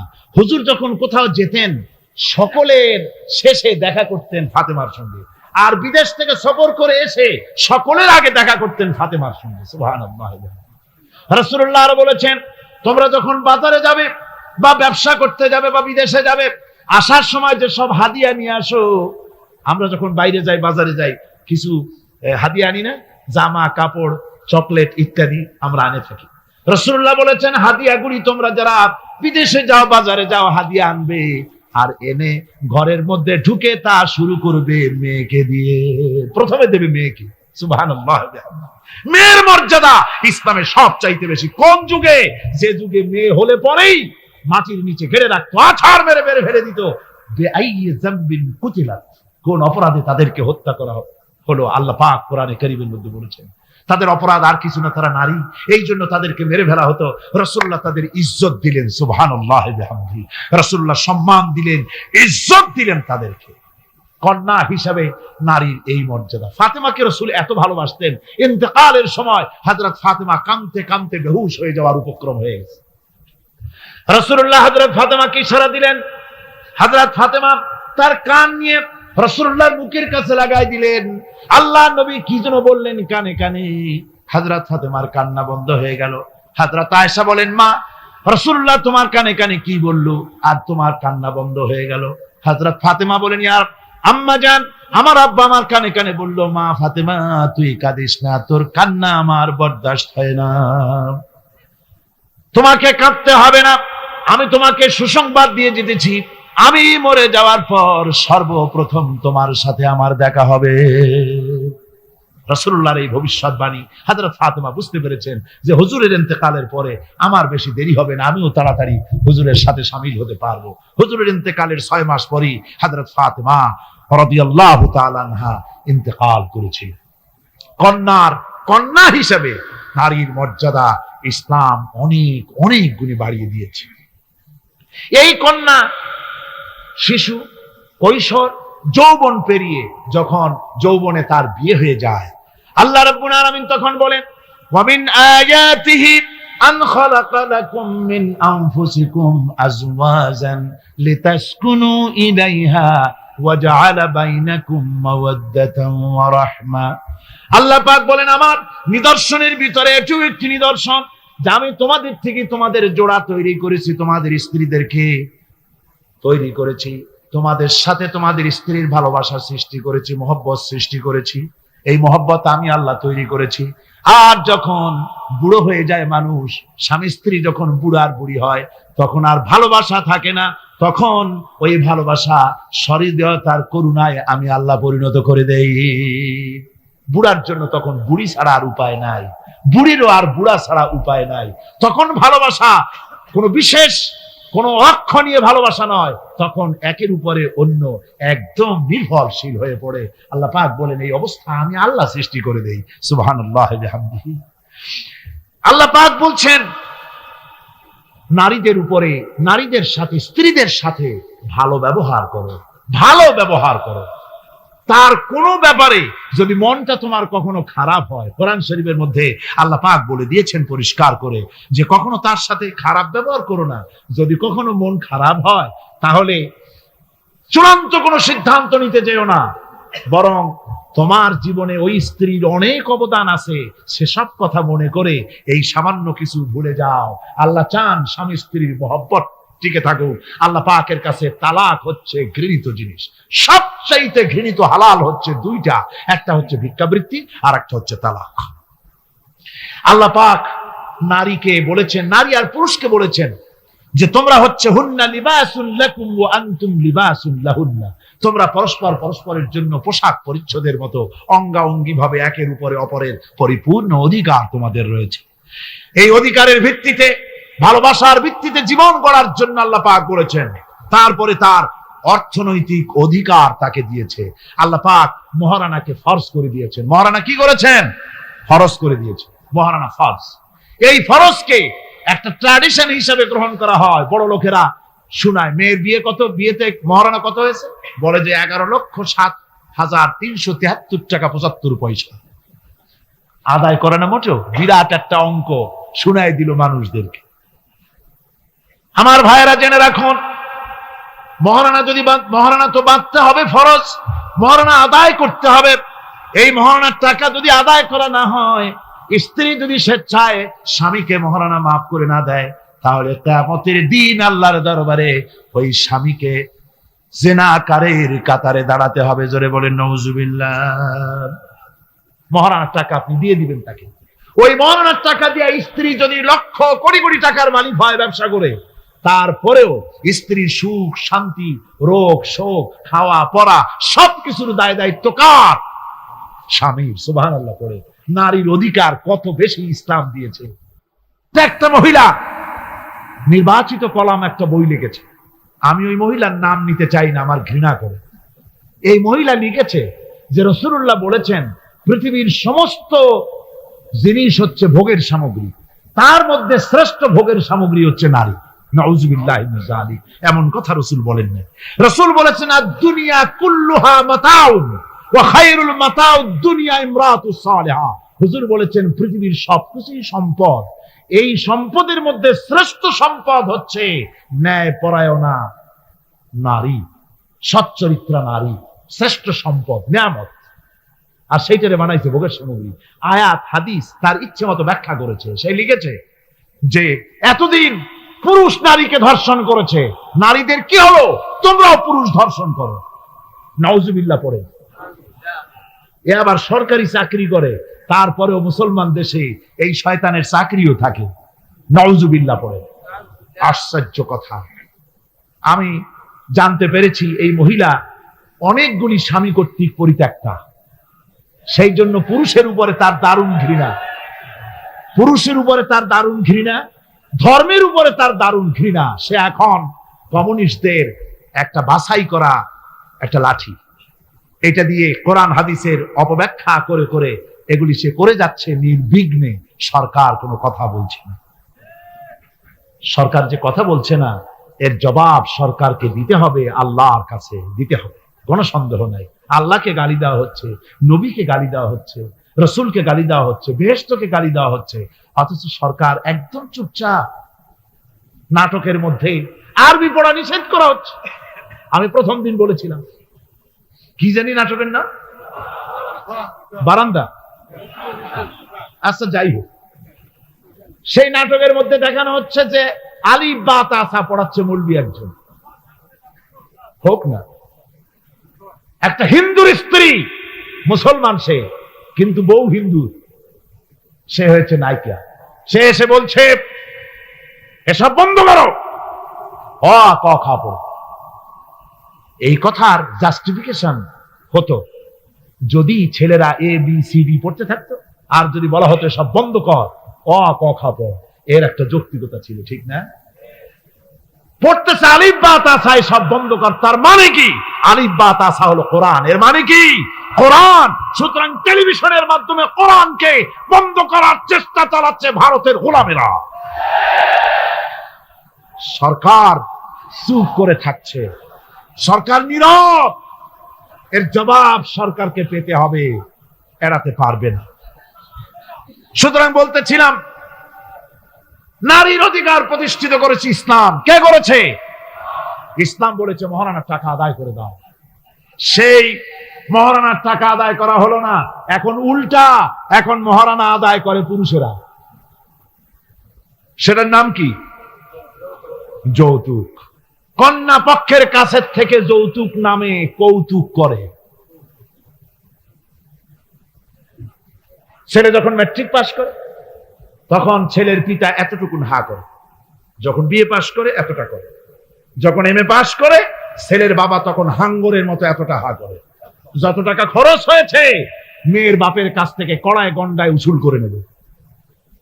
তারপরে ছেলে আর মেয়ের বিবাহ ঘটায় দেয়, মাঝখানে ওরা কি করে, হ্যাঁ, ঘটক। এই ঘটক ঘটকালি করে। অমুকের ছেলে ইঞ্জিনিয়ার, খুব ভালো ছেলে, দারুণ ভালো। বলে কত ভালো? থানায় খুব রিপোর্ট আছে, যাই দেখো। খুব ভালো ছেলে। তা কি লাগবে? কালার টেলিভিশন লাগবে 10টা, তারপরে 5 জিপ লাগবে, 14 লক্ষ টাকা ক্যাশ লাগবে, আবুধাবিতে চাকরি লাগবে, ওয়াশিংটন ডিসিতে বাড়ি করে দেওয়া লাগবে। মানে মেয়ে জন্ম দিয়ে মেয়ের বাপ এমন পাপ করছে যে এটা চালাতে গিয়া ছেলের বাপেরে তার 14 গোষ্ঠীর স্বাদ মিটাইয়া দিতে হবে। এমন ছোট লোক, এমনই ছোট লোক কন্যার পিতার কাছ থেকে চাইয়ে চাইয়ে আদায় করে নেয়। এর চাইতে ভিক্ষুক, এর চাইতে খয়রাতি, এর চাইতে ছোট লোক আর কেউ হতে লজ্জা করা উচিত, শরম করা উচিত, মনে করা উচিত ওই লোক তো তার কলিজার টুকরাটাই আমাকে দিয়ে দিচ্ছে। 16 বছর 20 বছর লালন পালন করে কলিজার টুকরা মেয়েটাই তো আমাকে দিয়ে দিচ্ছে, আবার টেলিভিশন চাই কেন? ঘটক যা কন্ট্রাক্ট করলো যদি তার থেকে কিছু কম হয়, বিয়া ভাঙ্গে যায়, তাহলে বোঝা গেল কি মেয়ে বিয়ে করলো না টেলিভিশন বিয়ে করলো? তাহলে মেয়েটে বাদ দিয়ে টেলিভিশন কিনে তাই নিয়ে ঘুমাও। নাউজুবিল্লাহি মিন যালিক। কপাল পোড়া মুসলমান। মুসলমান, যৌতুক মুসলমানদের জন্য দাবি করে আদায় করে নেওয়া জায়েজ নাই। আপনারা আমাকে জবাব দেন, শূকরের মাংস খাওয়া মুসলমানের জন্য কি? পায়খানা খাওয়া মুসলমানের জন্য কি? মনে রাখুন, শূকরের মাংস আর পায়খানা খাওয়া মুসলমানদের জন্য যেমন হারাম, যৌতুকের একটা সুতা দাবি করে আদায় করা ঠিক সেরকম হারাম। চিটাগং এবং চট্টগ্রামের বাইরের থেকে আগত মুসলমানেরা, আমি জিজ্ঞেস করতে চাই, যাদের ছেলে আছে যৌতুক নামের এই অপদার্থ কৌতুক মানবতার সাথে এই প্রহসন আদায় করে দাবি করে যৌতুকের টাকা গ্রহণ করার মতো শূকরের মাংস পায়খানা আপনারা খাবেন? জোরে বলেন খাবেন? যারা ছেলের পিতা আছেন, কোরআনের মাহফিলে হাত উঁচু করে আমাকে দেখাতে হবে, কন্যা পক্ষের কাছ থেকে দাবি করে একটা সুতা আদায় করবেন না। কারা তারা? হাত উঁচু করে দেখান। হাত উঁচু করে রাখতে হবে। আলহামদুলিল্লাহ, হাত নামান, হাত নামান। আমি বলেছিলাম ছেলেদের পিতারা হাত তুলবে, কিন্তু বাচ্চা ছেলেরাও হাত তুলে ফেলেছে। অসুবিধা নাই, সব শিশুরা ঘুমিয়ে আছে, কি জানি লক্ষ পিতা লক্ষ শিশু ঘুমিয়ে আছে। হ্যাঁ, সব শিশুদের অন্তরে। কাজে এই শিশুরাই একদিন পিতা হবে, তখন যেন আল্লাহ এই ওয়াদাটা তাদের মনে করায় দেন। জোরে কোন আমিন, জোরে বলেন আমিন। আপনাদের জানা মতে যদি যৌতুক কেউ আদায় করে টের পান, সালাম দিবেন না, তার সঙ্গে সামাজিক বয়কট করবেন, যেহেতু সে নারী নির্যাতনকারী। ঠিক কিনা বলেন?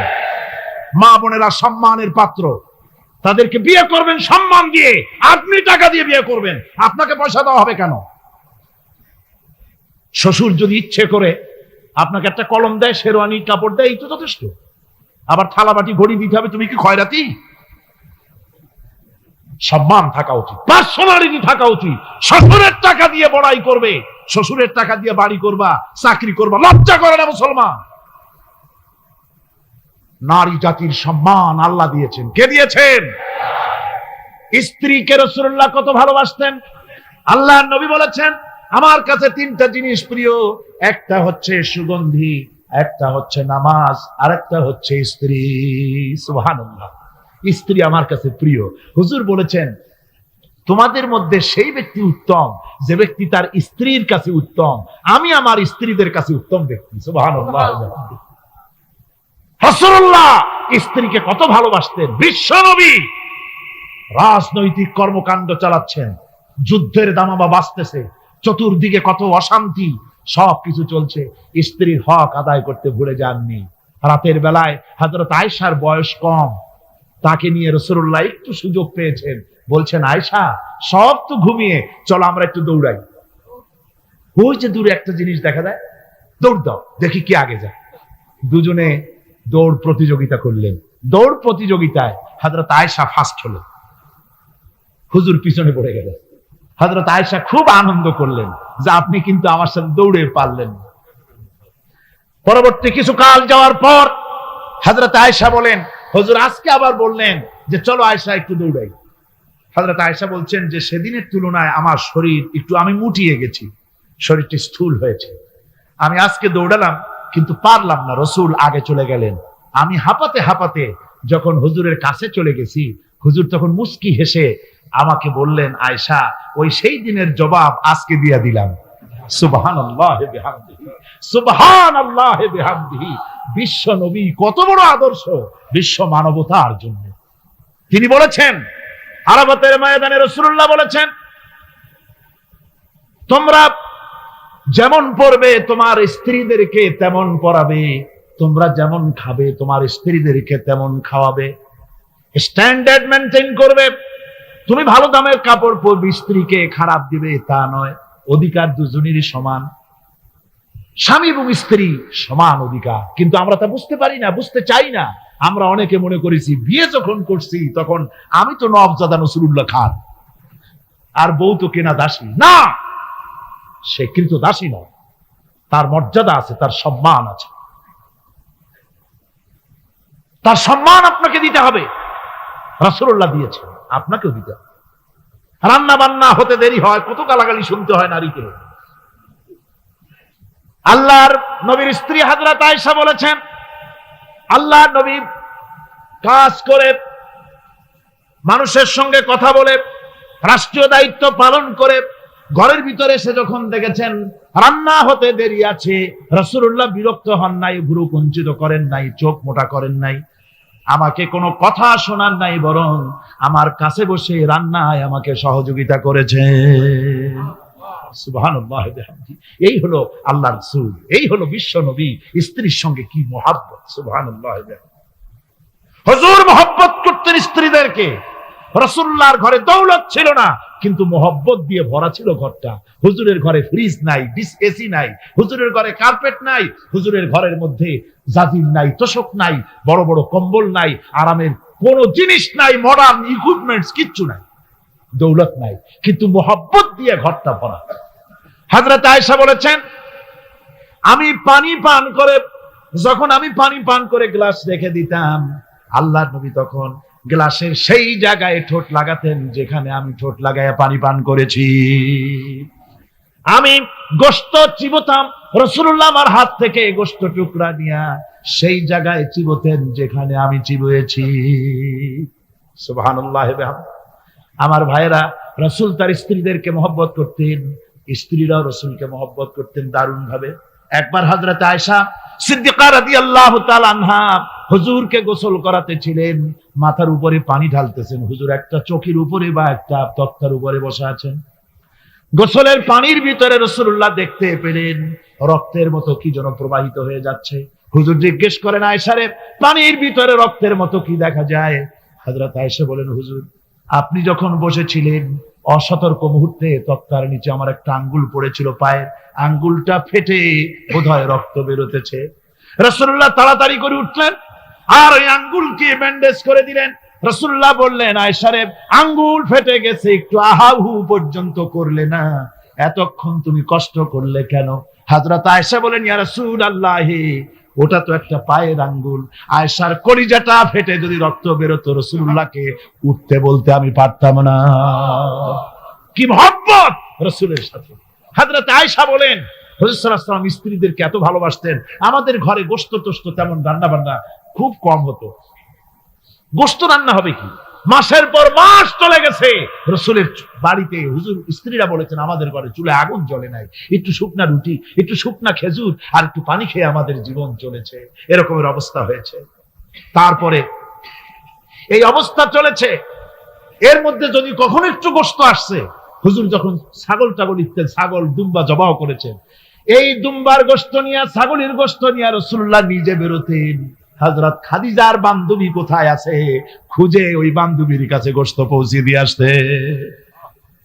হযরত আয়েশা বলেন, একদিন আমার ঘুম ভেঙে গেল, দেখি হুজুর আমার কাছে নাই, গেলেন কোথায়?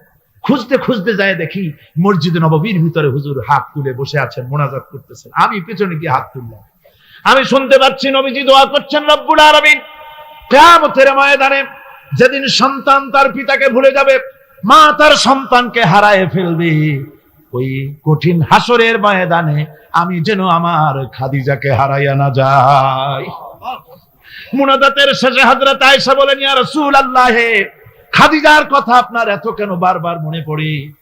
একটা বুড়িরে বিয়ে করেছিলেন 25 বছর বয়সের সময়, 40 বছর বুড়ি, তার কথা কেন এত মহব্বত আপনার মনে পড়ে? তার থেকে যুবতী মেয়ে, সুন্দরী মেয়েকে আপনার স্ত্রী হিসেবে আপনি পান নাই? হুজুর বলেন, আয়েশা রে, খাদিজার সম্পর্কে এমন কথা তুমি আর বলো না। তোমরা সবাই আমার সুখের দিনের স্ত্রী, আর খাদিজা আমার এমন সময় স্ত্রী ছিল যখন মক্কায় আমার আশ্রয় ছিল না, তামাম মক্কা নগরীতে আমার আশ্রয় ছিল না। খাদিজার সঞ্চিত সমস্ত ধনরাশি ইসলাম কবুল করার পর দুহাতে খাদিজা বিতরণ করে দিয়েছে। হযরত আয়েশা বলেন, হুজুর আমার গোস্তাকি মাফ করে দেন, আমি আর এরকম বলবো না, তবে খাদিজা সম্পর্কে আমার কিছু একটু শুনান। হুজুর বলেন, আয়েশা রে শোনো, গভীর রাত, যত রাত হোক না কেন, ইসলামের দাওয়াত দিয়ে দিয়ে গভীর রাত্রে আমি যখন বাসায় ফিরেছি, ঘরে এসেছি, দরজায় একটা মাত্র ডাক দিয়েছি, খাদিজা, অমনি দরজা খুলে গেছে। আমি জিজ্ঞেস করেছি, খাদিজা রে, যত রাত্রে আসলাম, যতবার আসলাম, একটা ডাকের বেশি লাগলো না, তুমি কি ঘুমাও না? হযরতে খাদিজা বলেছেন, ইয়া রাসূলুল্লাহ, আমার মনের ভিতরে ভয় থাকে, আল্লাহর রাসূল দ্বীনের খেদমতে বাইরে আছেন, আমি যদি আরামে বিছানায় ঘুমায় থাকি আর নবীজি দরজার কাছে দাঁড়ায় আমারে ডাকাডাকি করবে, উঠতে যদি দেরি হয়ে যায় নবীজির সঙ্গে বেয়াদবি হয়ে যাবে, এই মনে করে আপনি না আসা পর্যন্ত দরজার সাথে পিঠ লাগাই আমি দাঁড়াইয়া ঘুমাই। আমার ভাইরা, হযরতে খাদিজার ইজ্জত স্বয়ং আল্লাহ দিয়েছেন। কে দিয়েছেন? হাদিস শরীফে এসেছে, রাসূলুল্লাহ জাবালে নূরে বসা, গারে হেরার ভিতরে বসা, হযরতে জিবরাইল রাসূলুল্লাহর সঙ্গে কথা বলতেছেন। একটু পরে হযরতে জিবরাইল বলেন, ইয়া রাসূলুল্লাহ, আমি আর এখানে বসবো না, আমি এখন চলছি। আমি দেখতে পাচ্ছি খাদিজা আসতেছে আপনার জন্য খাবার নিয়ে। খাদিজা যখন আপনার কাছে পৌঁছে যাবে, আপনি খাদিজাকে শোনায় দিবেন আল্লাহ রাব্বুল আলামিন খাদিজাকে সালাম জানাইছে। সুবহানাল্লাহ। রাসূলুল্লাহর কাছে হযরতে খাদিজা যখন আসলেন, হুজুর বললেন, খাদিজা, আজকে তোমার জন্য দারুণ সুখবর। বলে কি? বলে আল্লাহ পাক, জিবরাইল কেবল উঠে গেল আমার কাছ থেকে, জিবরাইল বলে গেল আল্লাহ তোমাকে সালাম বলেছেন। হযরত খাদিজা কেঁদে ফেললেন, বললেন, ইয়া রাসূলুল্লাহ, আমার নারী জন্ম সার্থক, আল্লাহ আমাকে সালাম বলেছেন, এর জবাব কেমনে দিতে হয় হুজুর আমি তো জানি না, আপনি আমার পক্ষ থেকে আল্লাহর সালাম কিভাবে দেওয়া লাগে আপনি দিয়ে দিন, আমি তো বুঝি না কেমনে আল্লাহর সালামের জবাব দেব। হুজুর বললেন, খাদিজা, শুধু আল্লাহ নয়, জিবরাইলও তোমাকে সালাম বলে গেছে। হযরতে খাদিজা বললেন, হযরত জিবরাইলকে আমার সালামের জবাবটা ওয়া আলাইকুমুস সালাম বলেন। হযরত খাদিজার এই মর্যাদা ছিল। আমার ভাইরা, রাসূল পাক সাল্লাল্লাহু আলাইহি ওয়াসাল্লাম এভাবে মহব্বত করেছেন স্ত্রীদেরকে। সুতরাং স্বামী স্ত্রীর মহব্বত আল্লাহ জান্নাতি নিয়ামত। কিসের নিয়ামত? যে ঘরের মধ্যে স্বামী স্ত্রীর মধ্যে মিল মহব্বত আছে, এটা বেহেশতের মতো, আর যেখানে মিল মহব্বত নাই, এটা জাহান্নামের মতো। ঠিক কি? সুতরাং মহব্বত করুন, বেশি বেশি স্যাক্রিফাইস করুন, বেশি বেশি স্যাক্রিফাইস করুন। নারীদের ব্যাপারে বলা হয়েছে, পুরুষকে বলা হয়েছে অধিকার আদায় করো, সব ব্যাপারে সমান অধিকার, কিন্তু নারীকে একটা ব্যাপারে বলা হয়েছে, নারী শোনো, পুরুষের মর্যাদা তোমার চাইতে আল্লাহ রাব্বুল আলামিন বেশি দিয়েছেন। আর রিজালু কাওয়ামুনা আলান নিসা, নারীদের উপরে পুরুষের প্রাধান্য আল্লাহ পাক দান করেছেন। একদিন একজন সাহাবী বলেছিলেন, ইয়া রাসূলুল্লাহ, জংলি উট দেখলাম আপনার পায়ের উপরে সিজদায় পড়ে গেল, আপনি যদি আমাদেরকে অনুমতি দিতেন না, আপনাকে আমরা সিজদা করতাম। আল্লাহর নবী বললেন, মানুষ মানুষকে সিজদা করা, এ পারমিশন যদি আমি দিতাম, তাহলে দুনিয়ার সমস্ত স্ত্রীদেরকে বলতাম তারা যেন তাদের স্বামীকে সিজদা দেয়। স্বামীর মর্যাদা এখানে বেশি। সুতরাং অধিকার সমান, কোনো সন্দেহ নাই, কিন্তু স্বামীর একটা আলাদা মর্যাদা আছে, সেই সম্মানও তাকে দিতে হবে। এরপরে এই সমান অধিকারের ভিত্তিতে স্বামী স্ত্রী চলতে থাকে, মাঝখানে আল্লাহ পাক তাদেরকে সন্তান দান করেন। আল্লাহ তাদেরকে, নারীকে লেখাপড়ার অধিকার দিয়েছেন, ইসলাম তাকে লেখাপড়ার অধিকার দিয়েছে, শিক্ষার অধিকার দিয়েছে। হযরত আয়েশা সিদ্দিকা রাদিয়াল্লাহু তাআলা আনহা শিক্ষয়িত্রী ছিলেন, হাফেজা ছিলেন, হাদিসের হাফেজা ছিলেন, কোরআনের হাফেজা ছিলেন, হাজার হাজার সাহাবায়ে কেরামদের তিনি ওস্তাদ ছিলেন। সুবহানাল্লাহ বলেন।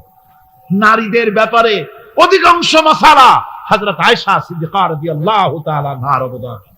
সুবহানাল্লাহ। নারী যুদ্ধ করেছে, যুদ্ধের ময়দানে নারীর অধিকার আছে। নারী চাকরি করতে পারবে, নারী ব্যবসা করতে পারবে, নারী লেখাপড়া করতে পারবে, নারী সেনাবাহিনীতে যেতে পারবে, নারী সব করতে পারবে, কিন্তু পর্দার মাধ্যমে। কিসের মাধ্যমে? স্বামী এবং পুরুষ এবং নারী মাঝখানে একটা পর্দা থাকতে হবে। সে কথা একটু পরে বলছি। এবার এই বধূ কিছুদিন পর মা হয়ে গেল। কি হয়ে গেল? মা হয়ে গেল। মা যখন হয়ে গেল, মর্যাদা আরো এক ধাপ বেড়ে গেল। আল্লাহ রাব্বুল আলামিন মায়ের মর্যাদা বেশি করে দিলেন। আল্লাহ পাক কোরআনে কারীমের মধ্যে বলেন, ওয়াসাইনাল ইনসানা বিওয়ালিদাইহি ইহসানা হামালাতুহু উম্মুহু কুরহাম ওয়া ওয়াদাআতুহু কুরহাম ওয়া হামলুহু ওয়া ফিসালুহু 30 শাহরা। আমি পৃথিবীর সমস্ত মানুষকে উপদেশ দিয়েছি, তোমরা তোমাদের মায়ের প্রতি সম্মান করো, ইহসান করো। তোমার মা তোমাকে গর্ভধারণ করেছে অত্যন্ত কষ্টের সাথে, আর ডেলিভারিও করেছে কষ্টের সাথে। খবরদার মায়ের সাথে বেয়াদবি করো না। কে বলেছেন? আল্লাহ পাক বলেছেন মায়ের ইহসান করো। আল্লাহ রাব্বুল আলামিন মা বাবার জন্য দোয়া করতে বললেন। আল্লাহ পাক বলেন, মা বাবার সামনে যেন কখনো মাথায় ঝাঁকি দিয়া চোখটা মোটা করে মা বাবার সঙ্গে কথা বলো না। ওয়া কুল্লাহুমা কাওলান কারীমা। মা বাবার সঙ্গে যখন কথা বলবে, সম্মান সূচক কথা বলবে। আর মা বাবার জন্য আমার কাছে দোয়া কর। কে শিখায়? আল্লাহ। কে শিখান? আল্লাহ বলছেন, বান্দারে তোর মা বাবার জন্য আমার কাছে দোয়া করবি। রব্বিরহামহুমা কামা রাব্বায়ানি সাগীরা। জোরে সোরে পড়েন, রব্বিরহামহুমা কামা রাব্বায়ানি সাগীরা। আয় আল্লাহ, আমার মা বাপ যেমন আমাকে স্নেহ করে লালন পালন করেছে আমার ছোটবেলায়, তুমি আমার মা বাপকে তোমার রহমতের কোলে লালন পালন করো। কে শিখায়? আল্লাহ পাক শিখিয়ে দিচ্ছেন। আমার ভাইরা, ইয়েমেন থেকে একজন লোক এসেছে। হাদিস, ইয়েমেন থেকে একজন লোক এসেছে হুজুরের সামনে, তার বুড়ি মা সাথে। বলছে, হুজুর, এই অচল বুড়ি মা, হাঁটতে পারে না, চলতে পারে না, এই আমার মা। এরে ঘাড়ে করিয়া আমি ওকুফে আরাফা করেছি, একে নিয়ে মিনা মুজদালিফা করেছি, রমি করেছি, একে নিয়ে আমি সাফা মারওয়া সাই করেছি। এই মাকে ঘাড়ে করে আমি আল্লাহর ঘর তাওয়াফ করেছি। হজের সব কাজ মায়ের ঘাড়ে করে করছি। আল্লাহর নবী, আমি কি আমার মায়ের হক আদায় করতে পেরেছি? হুজুর বললেন, না, আদায় হয়নি। মায়ের হক আদায় হয় নাই। অর্থাৎ বুকের চামড়া দিয়ে মায়ের পায়ের যদি স্যান্ডেল তৈরি করে দেওয়া হয়, এক ফোঁটা দুধের হক আদায় হবে না। সেই মায়ের সঙ্গে নাফরমানি হচ্ছে, বেয়াদবি হচ্ছে, বউয়ের কথার মতো মায়ের সাথে দুর্ব্যবহার করা হচ্ছে। আমার দেশে গুলি হচ্ছে না? হচ্ছে। মা কোথায় পড়ে আছে কোনো খোঁজ নাই, খবর নাই। তার জন্য কোনো ভালো খাবার ব্যবস্থা, কাপড় চোপড় নাই। বন্ধুদের জন্য সব আছে, মায়ের জন্য নাই, বাপের জন্য নাই। মা তো বুড়ি হয়ে গেছে, এখন আর মা নাই। বাপ তো বুড়ো হয়ে গেছে, কামাই করতে পারে না, এখন আর বাপ নাই, এখন হয়ে গেছে বুড়ো। আর মা হয়েছে বুড়ি। আর আব্বা হয়েছে, যার মেয়ে বিয়ে করেছে, শ্বশুর এখন আব্বা, আর শাশুড়ি হয়েছে আম্মা। মা আর বাপ বাসি হয়ে গেছে, বাপ পড়ে গেছে। আমার বন্ধুগণ, শুনে রাখুন, আল্লাহর নবী বলেছেন, তিনজনের দোয়া আল্লাহর কাছে অব্যর্থভাবে কবুল হয়ে যায়। মুস্তাজাবুদ দাওয়াত তিনজন। মুসাফিরের দোয়া কবুল হয়, মাজলুমের দোয়া কবুল হয়, আর মা বাপ যদি সন্তানের জন্য দোয়া করে, অবশ্যই সে দোয়া আল্লাহর দরবারে মঞ্জুর হয়ে যায়। সুতরাং মা বাপের খেদমত করতে হবে, মহব্বত করতে হবে। আমি মা বোনদের বলতে চাই, আমার মা বোনেরা, পর্দার আড়ালে বসে আপনারা যারা ওয়াজ শুনছেন, ভালো করে শুনুন। আমরা পুরুষ, আমাদের পায়ের তলে জুতা। পুরুষের পায়ের তলে কি? জুতা। আপনারা নারী, আপনাদের পায়ের তলে আল্লাহর জান্নাত। জোরে কোন সুবহানাল্লাহ। জোরে বলেন সুবহানাল্লাহ। ও নারী, ও মহিলা, তোমাদের সম্মান আল্লাহ কোথায় তুলে দিল? পুরুষের পায়ের তলে জুতা, তুমি নারী, তোমার পায়ের তলে আল্লাহর বেহেশত। আল জান্নাতু তাহতা আকদামিল উম্মাহাত, মায়ের পায়ের তলে আল্লাহর বেহেশত। সুবহানাল্লাহ পড়ে, সুবহানাল্লাহ পড়েন। আল্লাহ রাসূল বলেছেন, মা বাপ যদি, বুখারী শরীফের হাদিস, মা বাপ যদি অসন্তুষ্ট হয় আল্লাহ অসন্তুষ্ট হয়ে যান, মা বাপ সন্তুষ্ট হন আল্লাহ সন্তুষ্ট হয়ে যান। সুবহানাল্লাহ। আমরা বিভিন্ন জায়গায় হাদিয়া তোহফা নিয়ে যাই, যেখানে দোয়া কবুল হওয়ার সম্ভাবনা কম, 50-50, হইলেও পারে না হইলেও পারে, সেইখানে পয়সা পাতি, হাদিয়া তোহফা, নজর নিয়াজ নিয়ে যায়। আর যেখানে 100% সিউরিটি আছে সেখানে হাদিয়া তোহফা দেই না। মা বাপকে হাদিয়া তোহফা দেন, মা বাপের পায়ের উপরে চুমা খান, কিসমত পাল্টে যাবে, তকদীর পাল্টে যাবে। মা বাপকে ভালোবাসুন। সুতরাং মায়ের মহব্বত, মাকে আল্লাহ পাক এভাবে মহব্বত, তাকে সম্মান দিয়েছেন। নারী কন্যা হিসেবে, বধূ হিসেবে, মাতা হিসেবে তার মর্যাদা সবচেয়ে বেশি। এরপরে বলবো পর্দার কথা। আমার মা বোনেরা, আল্লাহ রাব্বুল আলামিন মহিলাদেরকে বলেছেন, পুরুষদেরকে বলেছেন, কুল্লিল মুমিনিনা ইয়াগুদ্দু মিন আবসারিহিম। ও নবী, মোমেন পুরুষদেরকে বলে দেন তারা যেন তাদের চক্ষুকে পরনারী থেকে নিম্নগামী রাখে। আর মহিলাদেরকে বলা হয়েছে, কুল্লিল মুমিনাতি ইয়াগুদুদনা মিন আবসারিহিন্না। ও মুমিনা মহিলারা, তোমরা যেন তোমাদের চক্ষুকে পর পুরুষ থেকে যেন নিম্নগামী রাখো। এটা আল্লাহর হুকুম। কার হুকুম? আল্লাহর হুকুম। পর্দায় থাকতে আল্লাহ বলেছেন। আল্লাহ পাক বলেছেন, ওয়াকারনা ফি বুয়ুতিকুন্না ওয়ালা তাবাররাজনা তাবাররুজাল জাহিলিয়াতিল উলা। খবরদার, তোমরা জাহালাতের যুগের মতো ঠাক ঠমক নিয়ে চলাফেরা করো না। তোমরা মানুষকে তোমাদের সৌন্দর্য বিকশিত করে দেখায়ও না। কোরআনে কারিমে সূরা নূরে বলা হয়েছে, প্রত্যেকটি বয়সপ্রাপ্তা নারী এমন একটা চাদর পরবে যে চাদর পরলে তার মাথা, তার গলা, তার বুকটা ঢেকে যাবে। এরকম একটা চাদর পরা ইসলাম কি করেছে? ফরজ করে দিয়েছে। আল্লাহ পাক ফরজ করেছেন। কি করেছেন? ফরজ করে দিয়েছেন। মা বোনেরা, আপনারা মেহেরবানি করে এমন একটা চাদর পরবেন। আজকাল ওড়না আছে ঠিকই, কিন্তু ওড়না যে অর্থে ব্যবহার করতে বলা হয়েছে ওই অর্থে নাই। এখন ওড়না মেয়েরা অনেক ক্ষেত্রে মাফলারের মতো গলায় ঝুলায় রাখে, গামছার মতো ঝুলায় রাখে। এরকমের জন্য ওড়না ব্যবহার করতে বলা হয় নাই। ওড়না হলো মাথাটা, গলাটা, বুকটা ঢেকে যায় এবং একটু পুরু হতে হবে। পাতলা মশারি তেনা দিয়ে ওড়না বানাইলে হবে না, সেটা একটু পুরু হতে হবে, শালীন হতে হবে, মার্জিত হতে হবে। আমি একটি কথা আপনাদের বলি, এই বাংলাদেশে আজ পর্যন্ত যত নারীর মুখে এসিড পড়েছে, এসিড পড়ে নাই নারীর মুখে? বখাটে ছেলে যুবতী মেয়ের উপরে আকৃষ্ট হয়ে তাকে বিয়ের প্রস্তাব দিয়েছে বা কুপ্রস্তাব দিয়েছে, সে প্রত্যাখ্যান করেছে, পরে তার মনের ঝাল মিটাবার জন্য মুখে এসিড মারছে। আপনারা বলেন, এমন কোন ঘটনা জানেন কিনা যে বোরখা পরিহিতা কোনো মেয়ের মুখে এসিড পড়েছে? জানা আছে কিনা আপনাদের? না, বলতে পারবেন না। বোরখা পরা মেয়েদের উপর এগুলি হয় নাই। কারণ হলো সে আল্লাহর হুকুম রক্ষা করেছে। যে বোরখা পরেছে, চাদর পরেছে, সে কার হুকুম রক্ষা করেছে? ওই মহিলা আল্লাহর হুকুম রক্ষা করেছে। এবার আল্লাহর দায়িত্ব হয়েছে তার শরীর, তার ইজ্জতকে হেফাজত করা।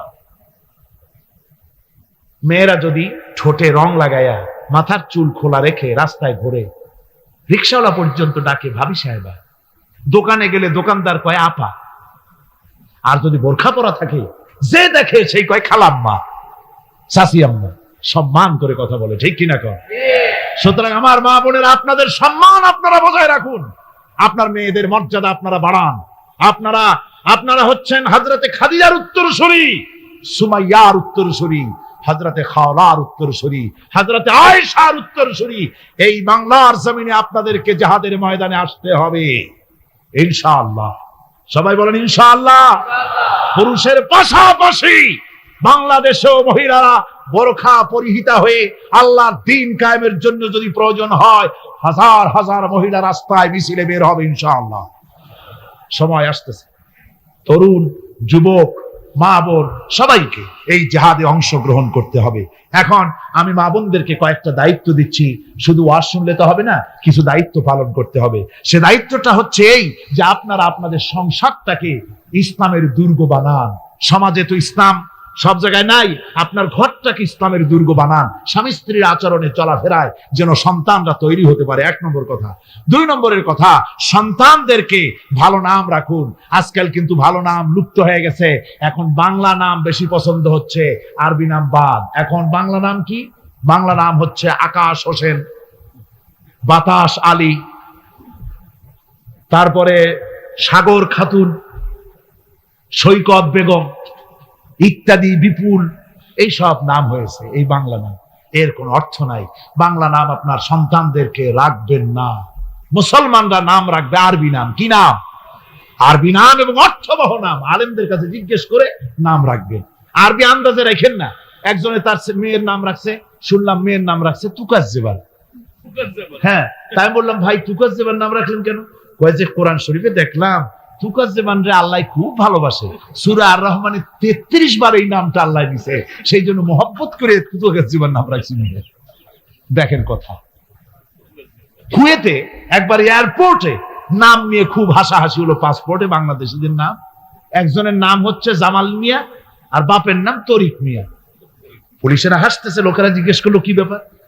তো আসলে ব্যাপারটা ধরা পড়লো, জামাল মিয়া বাপের নাম তরিক মিয়া।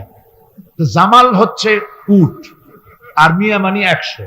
জামাল মিয়া মানে 100 উট, আর তরিক মিয়া, তরিক মানে রাস্তা, মিয়া মানে 100।